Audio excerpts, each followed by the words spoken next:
uma noite de sábado. Já beirava a meia-noite.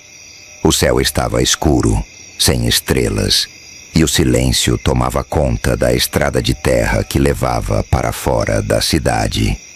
Eu vinha voltando da cidade com um amigo. Ele estava montado em um cavalo, e eu seguia ao lado dele em uma mula. Havíamos passado a noite bebendo, rindo e aproveitando o fim de semana como fazíamos de costume.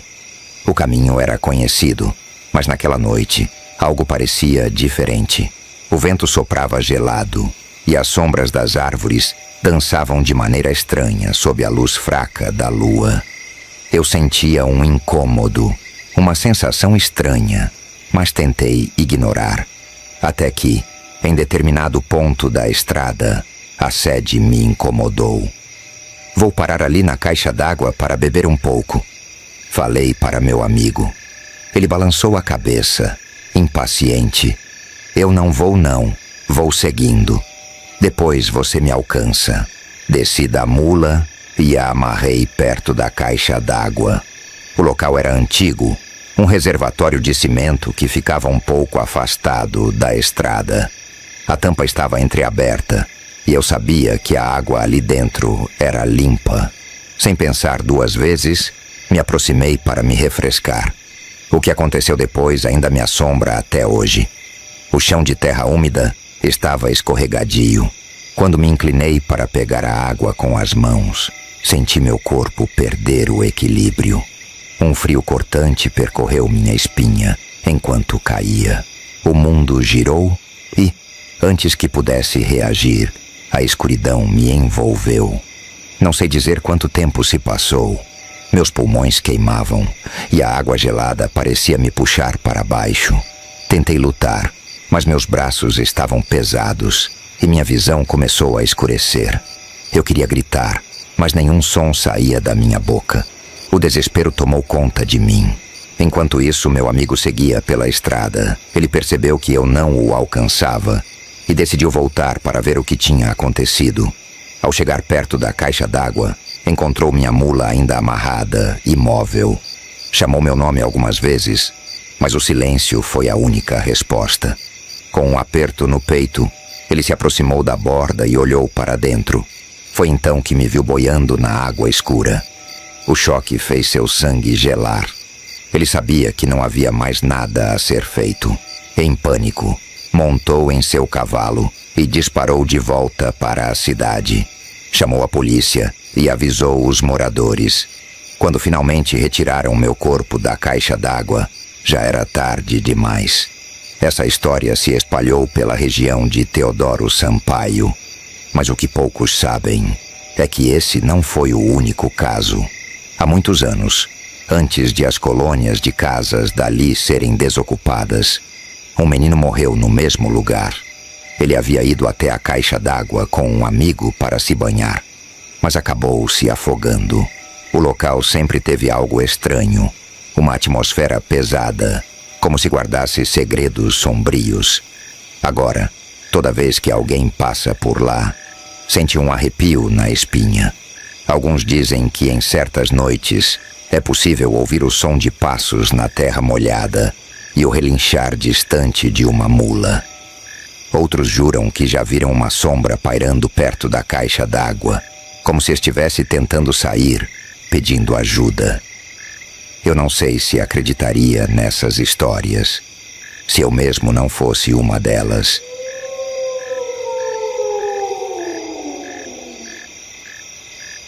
Meu nome é Domingos e eu moro aqui no interior do Tocantins.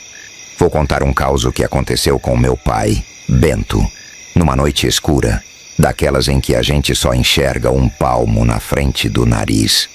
O que aconteceu com ele, ninguém explica direito até hoje. Mas o que sei é que depois daquela noite, ele nunca mais foi o mesmo.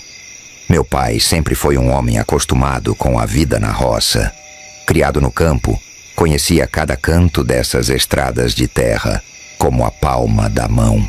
Gostava de uma cachaça, isso eu não nego. E sempre que ia ao povoado resolver algum assunto, não voltava sem tomar umas no boteco. Mas nunca foi de se perder ou de inventar história. Pelo contrário, Era um homem calado, de pouca conversa. Naquele dia, ele tinha ido cedo ao povoado vender uns queijos e comprar mantimentos. O povoado era pequeno, só uma rua principal com algumas casas, uma venda e o boteco onde os homens da região se juntavam para jogar conversa fora. Dizem que ele saiu de lá quase meia-noite, já com o passo meio bambo, montado na carocha, uma égua castanha que ele criava desde nova. O caminho de volta era solitário, uma estrada de chão batido com o mato fechado dos dois lados, que ia ficando cada vez mais escuro conforme se afastava das luzes do povoado. Meu pai já conhecia cada curva, cada árvore torta daquele trajeto, então foi deixando a égua ir no trote dela, sentindo o vento fresco da noite. Mas quando chegou numa baixada, num trecho mais fechado de mata, a carocha parou de repente. Do nada, empacou. Ele puxou a rédea, deu um leve chute com o calcanhar no animal. Nada. O bicho tremia de leve, parecia farejar alguma coisa. Foi aí que ele percebeu. O que antes estava sussurrando na mata tinha ficado quieto. Não havia grilo, não havia coruja, nem o barulho de um bicho se mexendo no escuro. Só o silêncio. E foi nesse momento que ele sentiu um arrepio subir pela espinha. Ele olhou para frente e viu no meio da estrada uma figura. Não era homem, não era bicho. Era alta, fina, como uma sombra que tinha forma, mas não corpo. Ela estava ali, sem se mexer, sem respirar, sem nada. Meu pai esfregou os olhos achando que era coisa da cachaça, mas quando olhou de novo, a coisa ainda estava lá. E então, ela olhou de volta. Foi só um instante, mas foi o suficiente. Meu pai sentiu o mundo escurecer ao redor dele. Não foi como fechar os olhos, não foi como a noite sem lua. Foi um escuro diferente, pesado, como se tivesse sido jogado dentro de um buraco sem fim. Ele sentiu as pernas bambearem, o coração disparar, e a única coisa que conseguiu fazer foi se abaixar na sela, segurando firme na crina da carocha. Foi então que ele ouviu um barulho seco, como duas tapas firmes dadas no lombo da égua. E no mesmo instante, a carocha deu um pulo e saiu disparada, atravessando a estrada numa corrida cega, pulando buraco, pedra, galho, tudo. Meu pai se segurava como podia, sem saber para onde ia, sem ver nada, só sentindo o vento bater forte no rosto e o coração martelando no peito. A carocha só parou quando chegou na porteira de casa. Meu pai, cego de tudo, caiu da sela, se arrastando no chão, gritando pelo nome da minha mãe. Foi a velha Toinha, nossa vizinha, quem veio acudir. Quando ela pegou ele nos braços, perguntou o que tinha acontecido. Um sussurro baixo, mas não foi o vento. Não, meu pai se segurava como podia, sem saber para onde ia, sem ver nada, só sentindo o vento bater forte no rosto e o coração martelando no peito. A carocha só parou quando chegou na porteira de casa. Meu pai, cego de tudo, caiu da sela, se arrastando no chão, gritando pelo nome da minha mãe. Foi a velha Toinha, nossa vizinha, quem veio acudir. Quando ela pegou ele nos braços, perguntou o que tinha acontecido. Um sussurro baixo, mas não foi o vento. Não, foi ilusão? Foi uma voz. Arrepiei inteiro. Fiquei parado ali, segurando a respiração, esperando ouvir de novo, mas tudo ficou em silêncio. Só o som do meu coração batendo forte no peito. Voltei devagar para a cama, sem coragem de olhar pela janela de novo. Passei o resto da noite de olhos abertos, sentindo aquele frio estranho no ar. De manhã, quando acordei, fui ver o terreiro. A terra ali era batida, dura, não costumava marcar pegadas, mas juro por Deus, tinham marcas ali, fracas, esparsas, como se alguém tivesse andado na noite. Na noite seguinte, foi pior. Acordei com um barulho dentro de casa, um som esquisito de tecido roçando em madeira, como se alguém estivesse se mexendo devagar na cadeira de balanço que ficava na sala. Olhei para o lado. Minha mãe dormia. Meu pai também. Segurei a respiração, tentando escutar melhor. E aí, veio de novo. Bento. A voz era mais forte dessa vez, mas não era um chamado comum. Tinha algo nela, algo que fazia o ar ficar pesado, o peito apertar. Levantei num pulo e corri para a sala, mas quando olhei, nada. Só a cadeira ainda se mexendo sozinha. Fiquei parado ali, sentindo o arrepio gelado subir pela espinha. A cadeira parou devagar, oscilando até o silêncio tomar conta da casa de novo. Meu pai apareceu na porta do quarto com o rosto pálido, as mãos tremendo. Ela tá aqui, ele murmurou a voz rouca. Ela tá me chamando. A partir daquela noite, as coisas pioraram. Meu pai começou a acordar sempre no meio da noite, suando frio, dizendo que sentia a presença dela dentro do quarto. Às vezes, ele dizia que ouvia o som de passos.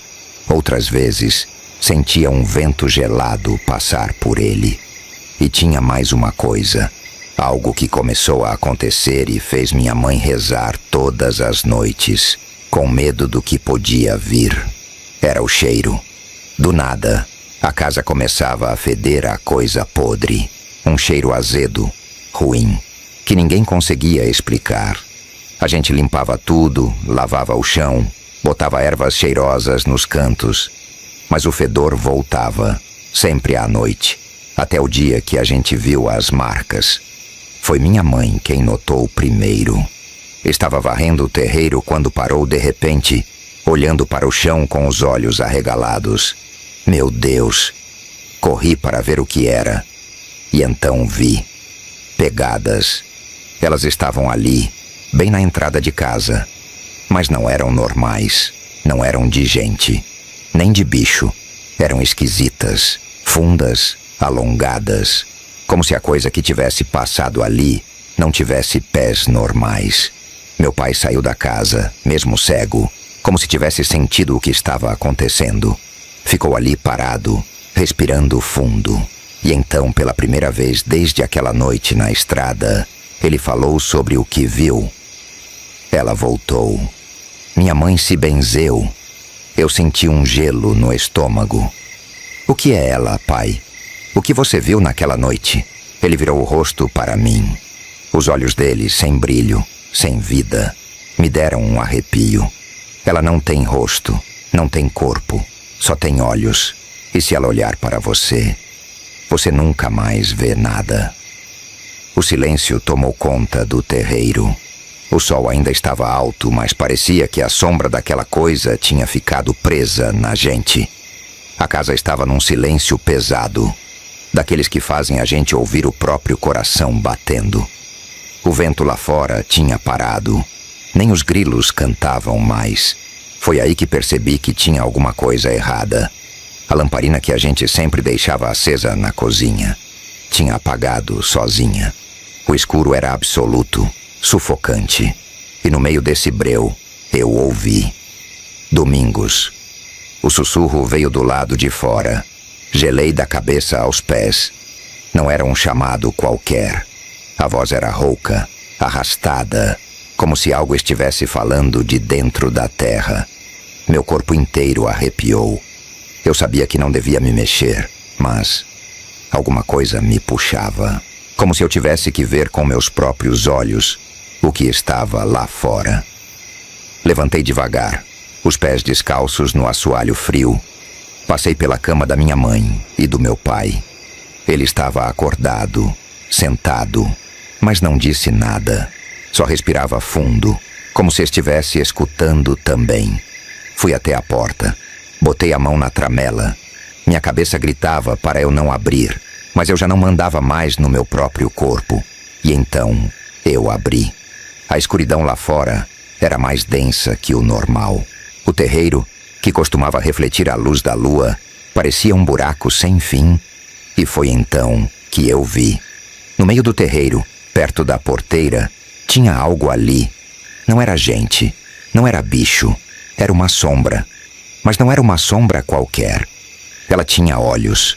2 pontos brilhantes, fundos, que pareciam engolir toda a luz ao redor. E aqueles olhos estavam me olhando. O medo me travou.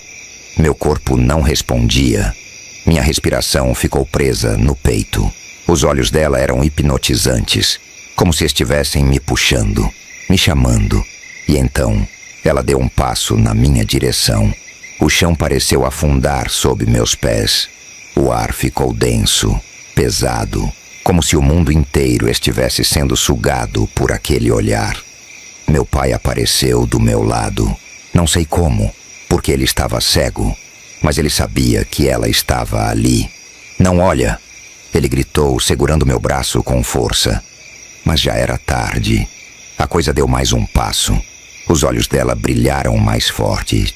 E então, tudo ficou escuro. Acordei no dia seguinte na cama. Minha mãe chorava ao meu lado. Demorei para entender. Meu corpo estava pesado. Minha cabeça latejava. Meu pai estava sentado na rede, de costas, quieto. "Ele tá bem?" Ouvi a voz dele, fraca. Tá sim." Minha mãe respondeu, enxugando as lágrimas. "Então, a coisa foi embora." Ele murmurou. Sentei devagar. O sol entrava pelas frestas da parede, iluminando o quarto. E foi só nesse momento que percebi. Eu ainda conseguia ver. Mas tinha algo errado. Porque desde aquele dia, mesmo sob a luz do sol, sempre há uma sombra ao meu redor. Ela nunca foi embora completamente. Eu não fiquei cego como meu pai. Mas de vez em quando, na calada da noite, se eu olhar para o lugar errado, na hora errada, eu ainda vejo os olhos dela, me esperando na escuridão.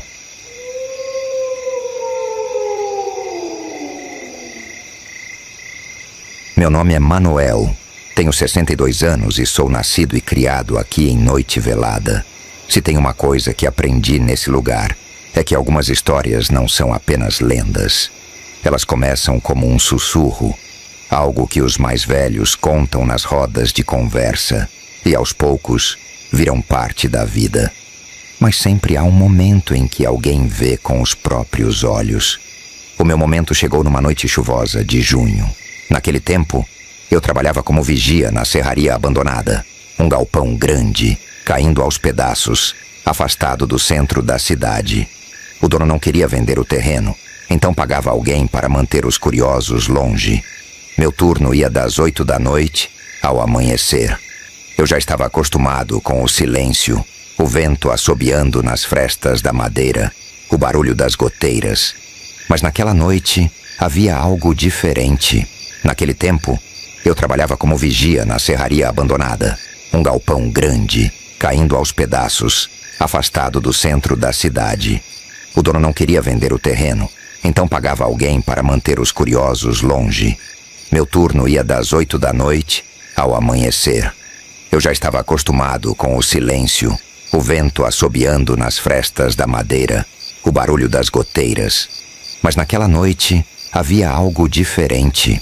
Logo que cheguei, percebi que os cachorros da vizinhança estavam inquietos, todos uivando ao mesmo tempo. Um som longo, triste. Tentei ignorar, achando que era coisa da minha cabeça, mas aquilo me deixou desconfortável. O céu estava carregado, o vento frio cortava a pele e a chuva começou a cair aos poucos, grossa e pesada. Foi então que senti, não sei explicar como, mas algo mudou no ar. Era como se o mundo tivesse ficado mais denso, como se algo invisível estivesse me observando. Meus olhos foram direto para a rua. Da cabine onde eu ficava, vi ele. Um homem parado na calçada do outro lado.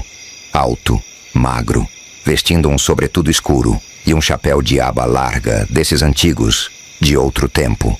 Ele estava imóvel, olhando diretamente para mim. Mas algo estava errado. Eu não conseguia ver o rosto dele. O chapéu e a chuva criavam uma sombra, escondendo qualquer traço. Era como se não houvesse nada ali. Apenas um vazio. Meu instinto dizia para eu não desviar o olhar. O medo me fez piscar. No instante em que pisquei, ele desapareceu. Não ouvi passos, não houve movimento. Ele simplesmente não estava mais lá. Meu corpo gelou. Levantei devagar, peguei minha lanterna e abri a porta da cabine. A rua estava vazia.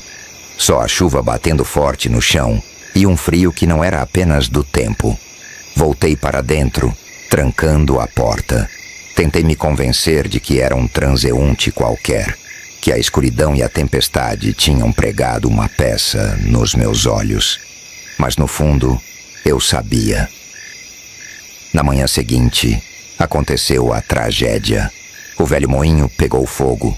Era um prédio desativado, abandonado há anos. Mas algumas crianças da cidade entravam lá para brincar.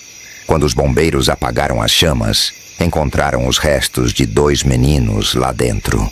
2 garotos que até aquela noite estavam vivos. Foi ali, ouvindo as sirenes ecoando pelas ruas molhadas, que eu entendi. O que eu vi não era um homem comum, era um presságio. O viajante das sombras estava de volta, e algo pior ainda estava por vir. Depois do incêndio no moinho, Noite Velada ficou em choque. A cidade era pequena, todo mundo se conhecia. Perder 2 crianças daquele jeito, de forma tão inesperada, abalou todo mundo. Mas o que me assombrava não era apenas a tragédia, era a coincidência. Na noite anterior, eu vi aquele homem alto, parado sob a chuva, me observando da escuridão. E no dia seguinte, a tragédia aconteceu. 2 semanas depois, a chuva voltou. Era uma noite parecida. Vento gelado, ruas molhadas, um silêncio inquietante. Ainda trabalhava na serraria abandonada, mas agora ficava tenso toda vez que olhava pela janela. E foi por volta das 2 da manhã que a sensação estranha voltou. Um arrepio subiu pela minha espinha. Do nada, o ar pareceu ficar mais pesado. Eu sabia o que aquilo significava. Alguém estava me observando. Respirei fundo, engoli seco e olhei para a rua. Lá estava ele, no mesmo lugar, do outro lado da calçada, alto, imóvel, vestindo o mesmo sobretudo escuro e o chapéu de aba larga. A chuva escorria pelo tecido da roupa, mas ele não se mexia. Era como uma estátua, sem qualquer traço de vida. Meu corpo entrou em pânico. Peguei a lanterna com mãos trêmulas e apontei para ele. A luz bateu no sobretudo, mas não havia rosto debaixo do chapéu. Só um vazio escuro. Soltei um gemido e recuei, meu coração disparando como nunca. A lâmpada da cabine piscou. O vento pareceu uivar lá fora, forte, feroz. E então, o som começou. Um sussurro baixo, arrastado, vindo de todos os lados, como se dezenas de vozes estivessem falando ao mesmo tempo. Mas eu não conseguia entender nenhuma palavra. Tapei os ouvidos, fechei os olhos. Meu corpo inteiro tremia. O sussurro ficou mais alto. Era como se entrasse dentro da minha cabeça. E então, parou. O silêncio foi tão repentino que senti um zumbido nos ouvidos. Meu coração martelava no peito. Abri os olhos devagar, com medo do que ia ver. A rua estava vazia. Ele sumiu. Só a chuva continuava a cair. Na manhã seguinte, acordei com a cidade em alvoroço. Dona Margarida, uma senhora querida que morava sozinha na esquina da praça, foi encontrada morta em sua casa. Ataque cardíaco. Sem nenhum sinal de luta. Sem nada estranho. Ela morreu dormindo. Mas eu sabia. O viajante das sombras apareceu de novo. E sempre que ele aparece, alguém morre. Naquela noite, decidi não ir trabalhar. Fiquei em casa tentando convencer a mim mesmo de que era só coincidência. Mas então, a campainha tocou. Eu sabia quem estava do outro lado da porta. Queria correr, queria gritar, mas meu corpo não obedecia. Meus olhos ficaram fixos naquela mão pálida saindo da manga do sobretudo escuro. Dedos finos, longos demais, gelados só de olhar. E então, ele me tocou. Foi um toque leve, quase imperceptível no meu peito. E no mesmo instante, minha visão escureceu. Não era um desmaio.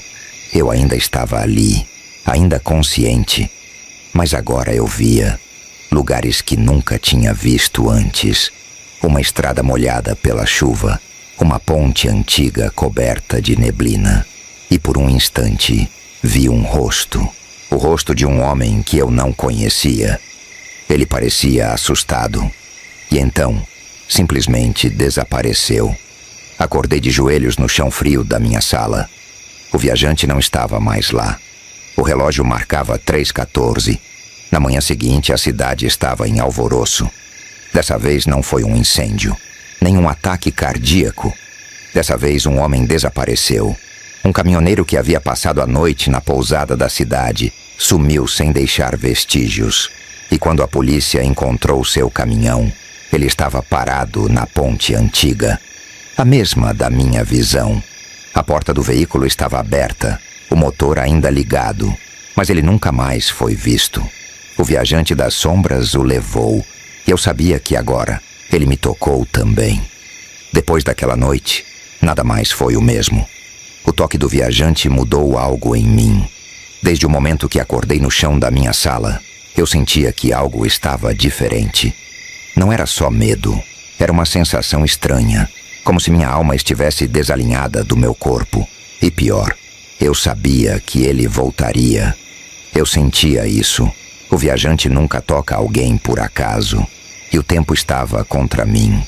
3 dias depois, a chuva voltou. A cidade ficou coberta pela névoa. O frio cortava os ossos. O cheiro de terra molhada pairava no ar. Foi nessa noite que aconteceu. A última vez que eu o vi. Acordei de repente com um gosto estranho na boca. O relógio no criado mudo marcava 2h57 da madrugada. Eu não lembrava de ter adormecido. A última coisa que lembrava era estar sentado no sofá, olhando pela janela. Agora mais estava deitado na cama. Como cheguei ali? Levantei-me, ainda confuso. O quarto parecia mais escuro que o normal. O silêncio era absoluto. Nenhum som da chuva, nenhum ruído do vento. E então, eu vi a sombra no canto do quarto, alta, imóvel, observando-me. Meu coração parou. Ele estava dentro da minha casa. O mesmo sobretudo escuro. O mesmo chapéu de aba larga. O mesmo rosto invisível, onde deveriam haver olhos, boca, expressão, mas não havia nada. Eu não conseguia me mexer. Foi então que ele começou a falar, mas sua voz não saiu de sua boca. Ela ecoou dentro da minha cabeça. Você já sabe o que acontece agora. Meu sangue gelou. Não sou eu quem escolhe. Nunca fui. A sombra deu um passo à frente. O chão não fez barulho. Mas o chamado foi feito. O quarto pareceu girar. Minha respiração ficou pesada. O chamado... Do que ele estava falando? Então, percebi. Ele me escolheu. Era a minha vez. Não podia ser. Tentei correr. Juro que tentei. Mas meu corpo não se movia. Era como se estivesse preso ali, congelado no tempo. Então, ele levantou a mão. A mesma mão pálida. A mesma que tocou meu peito dias atrás. Está na hora. Ele tocou minha testa. E o mundo desapareceu. Quando acordei, estava em um lugar que não conhecia. A chuva ainda caía. O cheiro de terra molhada era forte, mas algo estava errado. Eu estava em pé no meio da estrada, sozinho. Olhei para os lados, tentando entender onde estava. Então, vi uma placa ao longe. Seja bem-vindo à noite velada, minha cidade. Mas algo estava diferente. O silêncio era absoluto. Nenhuma luz nas casas, nenhum som de carros, nenhuma alma viva. A cidade estava deserta. Dei um passo à frente. A estrada molhada não refletia meu corpo. Me aproximei da vitrine de uma loja abandonada. Olhei para o vidro sujo. E foi então que entendi. Não havia reflexo. Eu não estava mais ali. Eu me tornei um deles. Mais um viajante na noite chuvosa. Mais um presságio de tragédia. E agora era minha vez de caminhar. Até que alguém me veja.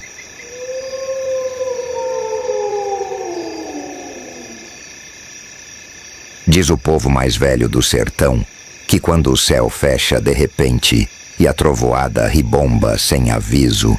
É alma penada que se revoltou. E essa história que vou contar aconteceu lá pras bandas de São Tiago das Almas, num sertão seco que só vendo, onde até o mandacaru pedia sombra. Naquele tempo, havia um homem chamado Seu Aristeu, fazendeiro de fala dura e coração mais seco que chão rachado em janeiro. Dono de uma das maiores propriedades da região. Ele tinha gado, cavalo bom, poço profundo e uma arrogância que nem boi bravo encostava. O povo já falava dele meio atravessado, mas como era rico e metido a valentão, ninguém peitava. Num certo dia, o sol ardia como brasa acesa e a terra parecia estalar. Era meio-dia quando apareceu um andarilho, daqueles homens miúdos, de roupa surrada pelo tempo, chapéu de palha desbotado e a pele tostada de tanto caminhar. Trazia nos olhos uma tristeza funda e na mão só um bornal furado. O homem se achegou no portão da fazenda e pediu: "Seu moço, será que tem um copo d'água para dar?" Seu Aristeu, que estava sentado na varanda com um copo de suco de caju gelado, olhou o sujeito de cima a baixo e retrucou: "Aqui não é bebedouro de retirante, não. Vá procurar no rio, se tiver força para andar."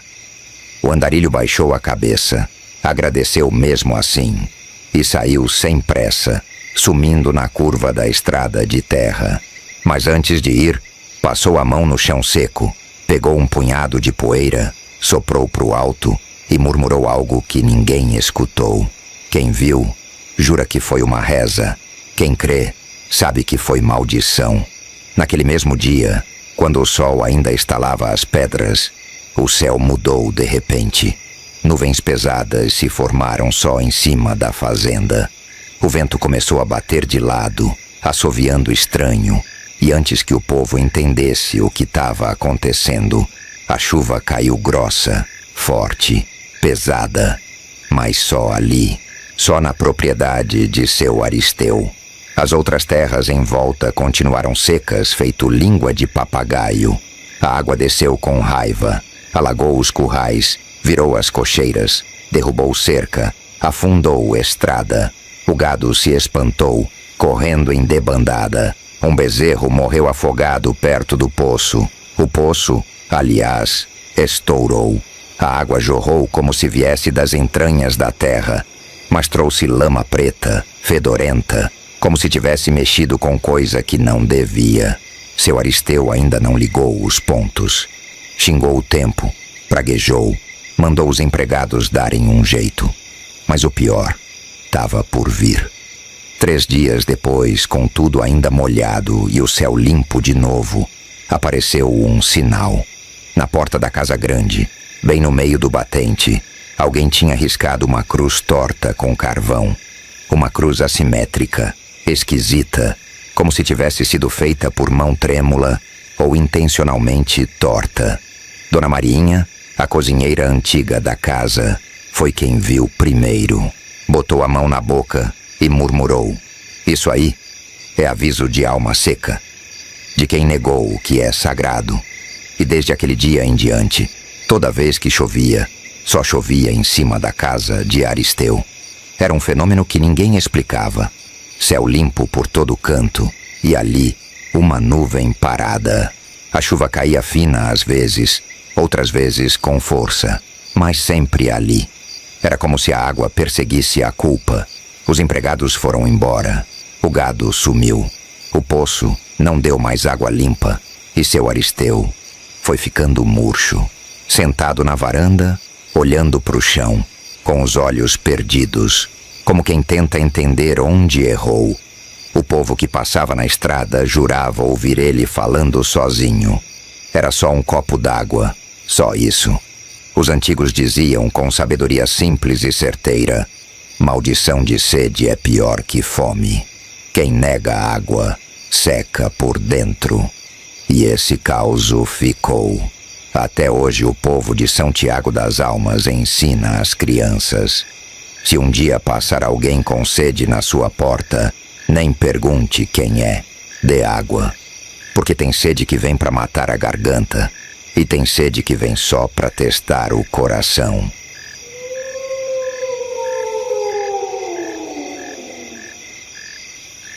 Rapaz, esse caos aí quem me contou foi meu avô, sentado no tamborete, cuspindo no chão e olhando para a fogueira com os olhos perdidos no tempo. Foi lá para as bandas de Canindé, bem atrás da Serra do Matoso, onde o mato é mais grosso e o vento canta estranho de madrugada. Dizia ele que, num tempo de muita seca, apareceu por lá um tal de Seu Dirceu, homem de mão forte, chapéu de couro e uma ganância danada. Tinha vendido umas terras no sul e veio pro sertão atrás de solo barato. Comprou-lhe um pedaço grande por uma ninharia, bem ali onde ninguém queria, perto de um morro quieto demais e com umas pedras empilhadas que o povo antigo respeitava e chamava de Pedra do Silêncio. O povo da vila até comentou: esse lugar aí é mal assombrado, foi cemitério de índio bravo, lá tem coisa enterrada que é melhor deixar quieta. Mas Seu Dirceu, com aquele jeito de homem que não escuta conselho de velho, riu, sacudiu o chapéu e disse: assombração só pega em quem deve, e eu só devo no armazém. No primeiro mês, arou a terra com força, derrubou o mandacaru, nivelou o chão e chegou até a rachar umas pedras que estavam dispostas em círculo, como se fosse altar. Jogou milho, feijão e até palma nova, achando que ia fazer a terra cantar de fartura. Mas foi aí que as coisas começaram a dar errado. Na primeira noite de lua cheia, os vaqueiros da fazenda ouviram vozes sussurradas no mato. Não era grito, não era gemido, era uma fala estranha, enrolada, que ninguém entendia, e sempre vinha do lado da roça, onde ele tinha passado o arado por cima das pedras. No outro dia, acharam pegadas descalças no meio da plantação, pequenas como de criança, mas fundas, como se pesassem mais do que um boi. Tinha milho arrancado do pé, mas não comido, só espalhado, como se tivessem feito de propósito. Seu Dirceu não acreditava em nada. Mandou cercar, botou o lampião aceso e até deixou o cachorro solto de noite. Mas os cachorros amanheciam tremendo, escondido embaixo do curral, uivando pro nada. No fim da segunda semana, os trabalhadores começaram a pedir dispensa. Diziam que viram gente andando na roça, gente que sumia quando se chegava perto. Um rapaz jurou que viu um velho pelado, com o corpo todo pintado de branco, parado no milharal, olhando fixo, com olhos sem brilho. Seu Dirceu ainda resistiu. Disse que era invenção, coisa de preguiçoso. Mas numa dessas noites, ele mesmo teve um sonho esquisito. Sonhou com um grupo de índios sentados em roda, todos em silêncio, olhando para ele com ódio. Um deles apontava para o chão, bem onde o arado passou. No sonho, o chão rachava e saía um vento quente, com cheiro de queimado e podridão. Quando ele acordou, a cama estava cheia de terra. Terra preta, fofa, como se tivesse cavado a noite inteira. Depois disso, o que era ruim piorou. A lavoura murchou de repente. Os frutos apodreceram no pé. As folhas secaram mesmo com chuva fina que caiu só ali, como se a água viesse carregada de praga. O cavalo mais velho dele apareceu morto, com a boca cheia de barro. O gado fugia sem explicação, derrubando cerca como se tivesse visto coisa ruim. E então veio a noite da vela. Foi numa sexta-feira, o vento calado, o céu parado que nem pintura. Seu Dirceu saiu para ver a plantação pela última vez e jurou que viu figuras, uma por uma, andando entre as fileiras de milho, com passo manso. Eram homens e mulheres pintados de branco e vermelho, segurando tochas feitas de ossos. Um deles virou pro Dirceu e falou, com voz de dentro da terra: "Você cortou o chão sagrado, agora planta dor." No outro dia, Dirceu sumiu. Dizem que largou tudo e fugiu no lombo de uma mula, com a roupa do corpo e os olhos esbugalhados. A fazenda ficou abandonada. A lavoura secou até o último caule. E quem se arrisca a passar por ali à noite ainda vê, dizem, sombras curvadas andando entre o mato crescido, como se tivessem plantando coisa que não é desse mundo. E os antigos, quando passam pela estrada, sempre murmuram: nunca fure terra de defunto, porque os mortos, quando zangam, plantam a vingança devagar.